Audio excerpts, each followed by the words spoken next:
Business ട്രിക്സിൻ്റെ അടുത്ത വീഡിയോയിലേക്ക് സ്വാഗതം. നോക്കൂ, നിങ്ങളൊരു ബിസിനസ്സുകാരനാണ്. നിങ്ങളുടെ സ്ഥാപനത്തിൽ എത്ര ടൈപ്പ് കസ്റ്റമേഴ്സ് എത്താറുണ്ട്?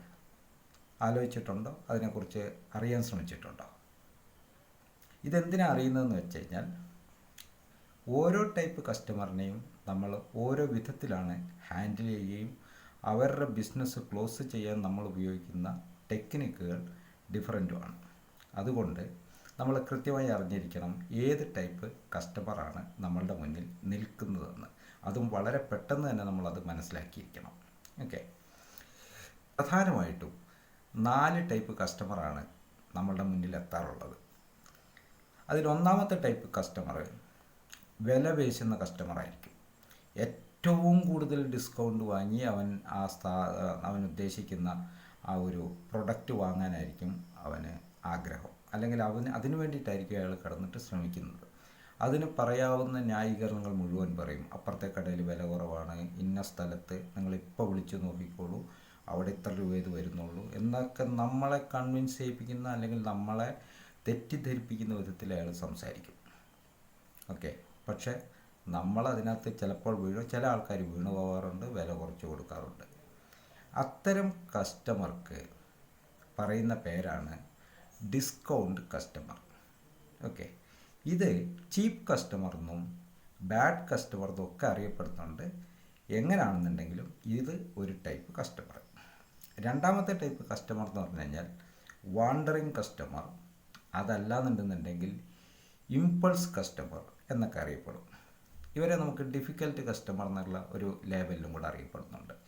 ഇവർ ജസ്റ്റ് നമ്മളുടെ കടയിൽ വരുന്നു, കടയിലെ സാധനങ്ങൾ ഓരോന്നോരോന്നായിട്ട് ഇങ്ങനെ എടുത്ത് നോക്കുന്നു, അതിൻ്റെ വില നോക്കുന്നു, അതിൻ്റെ എന്തെങ്കിലുമൊക്കെ പുറകിൽ അതിൻ്റെ ഗ്യാരണ്ടിയോ വാറണ്ടിയോ വല്ലതും എഴുതിയിട്ടുണ്ടെങ്കിൽ അതൊക്കെ എടുത്ത് നോക്കുന്നു. വളരെ സംശയാസ്പദമായിട്ട് ഇങ്ങനെ നോക്കി ചുറ്റും നിന്നിട്ടൊക്കെ നോക്കുന്നു. ലാസ്റ്റ് വില ചോദിക്കുന്നു, എന്തെങ്കിലുമൊക്കെ ഡിസ്കൗണ്ട് കിട്ടുമോ എന്ന് നോക്കുന്നു.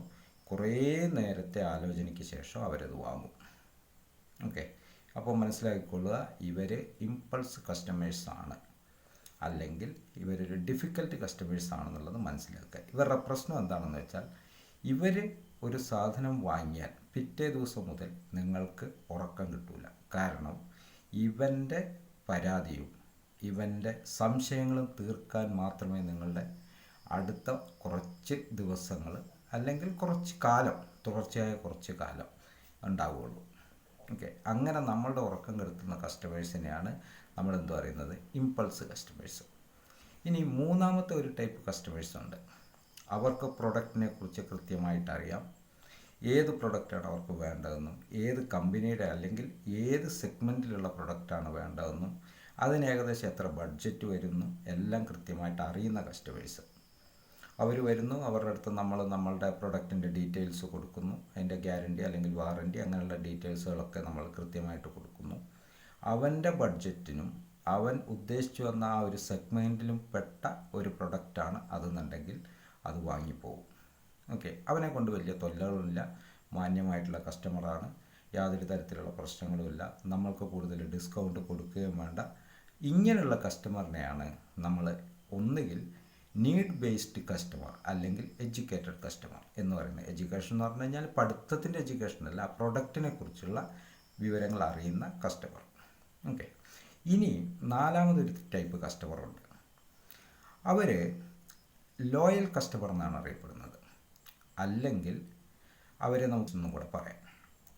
എന്ന് വെച്ചാൽ, നമ്മളുടെ പ്രൊഡക്റ്റിലിരിക്കുന്ന ഒരു ബ്രാൻഡിൻ്റെ ഒരു പ്രൊഡക്റ്റ് തന്നെ മതി എന്നുള്ള നിലയിൽ വരുന്നവർ, അല്ലെങ്കിൽ വില അവർക്കൊരു പ്രശ്നമേ അല്ല. കാരണം അവരൊരു കാര്യം ലക്ഷ്യം വെച്ച് വന്നു കഴിഞ്ഞാൽ അതേ അവരത് വാങ്ങിപ്പോവുള്ളൂ, വേറെ ഒന്നും അതിന് പകരം റീപ്ലേസ് ചെയ്തിട്ട് പോവില്ല. നമ്മളുടെ കടയിൽ നിന്ന് വാങ്ങാൻ വരുന്നവർ, ഓക്കെ, ഇപ്പം എക്സ് എന്ന് പറയുന്ന ആളുടെ കടയിൽ നിന്ന് മാത്രം വാങ്ങിയാൽ മതി എന്ന് പറഞ്ഞിട്ട് വരുന്ന ആൾക്കാർ, അല്ലെങ്കിൽ ഈ എക്സിൻ്റെ കൂട്ടുകാർ റെഫർ ചെയ്തിട്ട് വരുന്ന ആൾക്കാർ, അപ്പോൾ എക്സ് എന്ത് ചെയ്യും, ഇല്ല, അങ്ങനെ വരുന്ന കസ്റ്റമേഴ്സ്. ഈ കസ്റ്റമേഴ്സും എന്താവുന്നു, നമുക്ക് അധികം ഡിസ്കൗണ്ട് കൊടുക്കേണ്ട കാര്യമില്ല, കൃത്യമായിട്ട് അവർ ആ സാധനം വാങ്ങിപ്പോയിക്കൊള്ളുകയും ചെയ്യും. അവരെ കൊണ്ടും വലിയ തൊല്ലകളോ പ്രശ്നങ്ങളോ ഒന്നും ഉണ്ടാവുകയില്ല. ഇങ്ങനെയാണ് 4 ടൈപ്പ് കസ്റ്റമർ നമ്മളുടെ മുന്നിൽ എത്തുന്നത്. ഇതിൽ ആദ്യത്തെ വില പേശുന്ന കസ്റ്റമറും രണ്ടാമത്തെ ഉറക്കം കളയുന്ന കസ്റ്റമറുമാണ് നമ്മളുടെ ബിസിനസ്സിനെ തളർത്താൻ ശ്രമിക്കുന്നത്. അങ്ങനെയുള്ള കസ്റ്റമേഴ്സിനെ നിങ്ങൾ ഒരിക്കലും എൻ്റർടൈൻ ചെയ്യാൻ ശ്രമിക്കാതിരിക്കുക. കാരണം ഇന്ന് മാർക്കറ്റിൽ ഏകദേശം 82% മുതൽ 85% വരെയുള്ള ബിസിനസ്സുകളും നടക്കുന്നത് അവസാനത്തെ 2 ശ്രേണിയിൽപ്പെട്ട കസ്റ്റമേഴ്സിലൂടെയാണ്. ആദ്യത്തെ 2 ശ്രേണിയിലുള്ള കസ്റ്റമേഴ്സ് ആകെ 15-17% മാത്രമേ ഉള്ളൂ. അവരുടെ കച്ചവടം നമുക്ക് കിട്ടിയില്ല എന്നുണ്ടെങ്കിലും നമുക്ക് യാതൊരു തരത്തിലുള്ള പ്രശ്നവുമില്ല. ഇവരെ ഹാൻഡിൽ ചെയ്യാൻ നമ്മൾ ഉപയോഗിക്കുന്ന സമയവും ഇവരുടെ പ്രശ്നങ്ങൾ തീർക്കാൻ വേണ്ടിയിട്ട് നമ്മൾ ഉപയോഗിക്കുന്ന ഊർജവും അതിൻ്റെ 10-1 മതി ഈ ബാക്കി വരുന്ന 2 ടൈപ്പ് കസ്റ്റമറിൻ്റെ അടുത്ത് നമുക്ക് ചിലവാക്കാനും. ഈ ആദ്യത്തെ 2 ടൈപ്പിൽ നിന്ന് കിട്ടുന്ന പ്രോഫിറ്റിനേക്കാൾ കൂടുതൽ മൂന്നാമത്തെയും 4-മത്തെയും ടൈപ്പ് കസ്റ്റമറിൽ നിന്ന് നമുക്ക് ലഭിക്കുകയും ചെയ്യും. അതുകൊണ്ട് നിങ്ങൾ ഒരിക്കലും ഈ ആദ്യത്തെ 2 ടൈപ്പിനെ കൃത്യമായിട്ട് തിരിച്ചറിയുക. അവരോടുള്ള ഡീലിങ്സുകൾ കഴിയുന്നതും ഒരു പോസിറ്റീവ് സിഗ്നലോട് കൂടിയിട്ട് മുന്നോട്ട് പോവാതെ അവരുടെ തുടക്കത്തിൽ തന്നെ അവരുടെ ആ ഒരു ഹാബിറ്റിനെ ഇല്ലാതാക്കുന്ന വിധത്തിൽ പ്രവർത്തിക്കുകയും ചെയ്യാം. ഓക്കെ.